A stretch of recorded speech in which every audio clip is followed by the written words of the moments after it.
युद्ध की शुरुआत के लिए जो शंखनाद हो रहा था, और उसी बीच में एक घटना घटती कि भारत का सबसे जो महान उस समय का धुरंधर योद्धा अर्जुन अचानक अपना धनुष नीचे रख देता है, बैठ जाता है और सोचने लगता है। ऐसा क्या हुआ उसके साथ कि अर्जुन स्वयं को हारा हुआ महसूस कर रहा है? मित्रों, रीजन सिर्फ और सिर्फ एक ही था, अर्जुन की सोच, ओवर थिंकिंग। उसकी आंखों के सामने शत्रु के रूप में उस दिन खड़ा कौन था? उसके गुरु, उसके रिश्तेदार।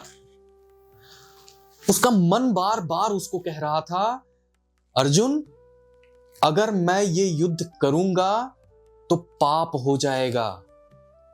ये सारी बातें अर्जुन को परेशान कर रही थी, उसे कमजोर बना रही थी।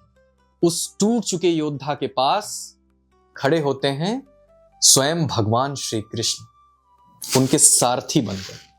अर्जुन की समस्या मित्रों युद्ध नहीं थी, अर्जुन की समस्या उसका मन था, उसका दिमाग था, जो कल का डर और कल्पनाओं का बोझ उठा रहा था।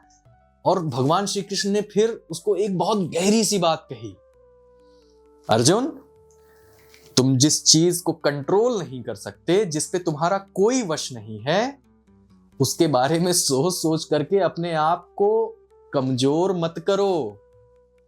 तुम्हारे कर्तव्य में युद्ध करना है, तुम्हें युद्ध करना होगा, मगर ये जो बोझ तुम्हारे मन पर हावी होता जा रहा है ना, इसे हटाना होगा। सच को और ज्यादा गहराई से समझाने के लिए उसी समय भगवान श्री कृष्ण ने अर्जुन को अपना विश्व रूप दिखाया था। वो विश्व रूप दिखाते हैं और उसको बताते हैं, एहसास कराते हैं कि इस अनंत ब्रह्मांड में प्रत्येक चीज का जो नियंत्रण है वो उनके हाथों में है।